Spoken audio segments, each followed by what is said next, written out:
दशरथ की मृत्यु जैसी आंधियां आई लेकिन तना हिला नहीं।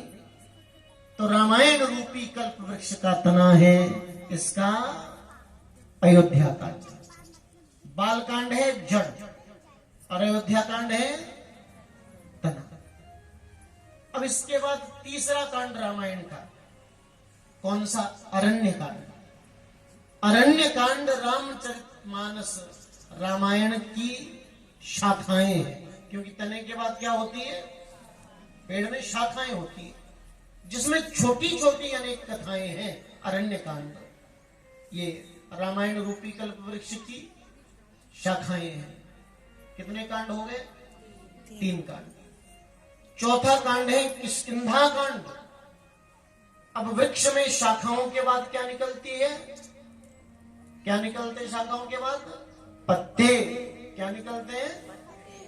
तो किष्किंधा कांड है रामायण रूपी कल्प वृक्ष के पत्ते।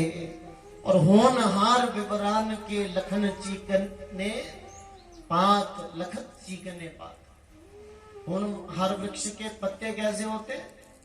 चिकने होते, पहले ही देखने में सुंदर होते, पत्तों से मालूम हो जाता ये होनहार वृक्ष है। तो रामायण रूपी कल्प वृक्ष के पत्ते क्या है? किष्किंधा कांड, जिसमें हनुमान जी से भेंट हुई मेरे राघव की। कितने कांड हो गए? 4 हो गए। अब पत्तों के बाद क्या आता है पेड़ में? पुष्प। तो रामायण रूपी कल्प वृक्ष का पुष्प है रामायण का सुंदर कांड। क्योंकि सुंदरे सुंदरे राम, सुंदरे सुंदरी सिया, सुंदरे सुंदरी गाथा, सुंदरे किन्न सुंदरम। तो रामायण रूपी कल्प वृक्ष का पुष्प है रामायण का सुंदर कांड। क्योंकि किसी वृक्ष का सबसे सुंदर यदि कुछ भाग है तो वो क्या होता है? पुष्प होता है, फूल होता है। किसी पेड़ में सबसे सुंदर भाग उसका यदि कोई है तो क्या है? पुष्प है। तो रामायण रूपी कल्प वृक्ष का पुष्प है इसका सुंदर कांड। कितने कांड हो गए? 5 हो गए। अब रामायण रूपी कल्प वृक्ष का फूल के बाद पेड़ में क्या आता है? फल आते हैं। क्या आते हैं? तो रामायण रूपी कल्प वृक्ष का फल है इसका युद्ध कांड या लंका कांड भी बोल सकते हैं। बोले ये क्या कह रहे हैं आप?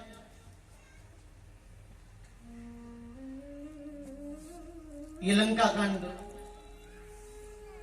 फल कैसे हो गया? इसमें तो कितनी हत्याएं हुई, कितने युद्ध हुए, ये फल कैसे?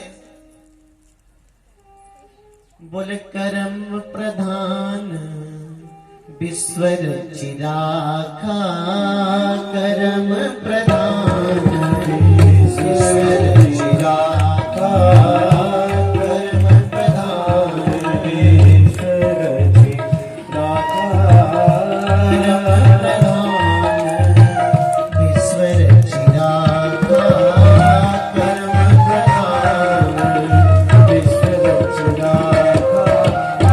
जो जस करहि सो तस फल चाखा, जो जस करहि सो तस फल चाखा, जो जस करहि सो तस फल चाखा, जो जस करहि सो तस फल चाखा। लंका कांड फल है इसलिए क्योंकि इसमें रावण, मेघनाद, कुंभकर्ण जैसे सब दुष्टों को अपने कर्म का फल मिल गया, तो इसलिए ये फल है। कितने कांड हो गए? 6 हो गए ना। अब रामचरितमानस का एक कांड बच गया, उसका नाम है उत्तरकांड। तो उत्तरकांड रामायण रूपी कल्प वृक्ष का फल के बाद कुछ बचता है पेड़ में? बचता है तो यूं करो, नहीं बचता तो ऐसे करो। बचता है? नहीं बचता, लेकिन बचता है मेरे हिसाब से क्या? उस फल का रस। फल के बाद क्या? उसका रस, उसका निचोड़। तो रामायण रूपी कल्प वृक्ष के फल का रस है उत्तरकांड। सार है ये पूरी रामायण का। तो ये 7 कांड है रामचरितमानस में। राजा रामचंद्र भगवान की। श्री राम जय राम। जय जय राम। ठीक से बोलोगे तो ठीक समय पर छुट्टी भी होगी, नहीं तो देरी से आपको ही जाना पड़ेगा। श्री राम जय राम। राजा रामचंद्र भगवान की। हम आने में देर जरूर करते पर जाने में लापरवाही नहीं करते, ये हमारी विशेषता है। शंकर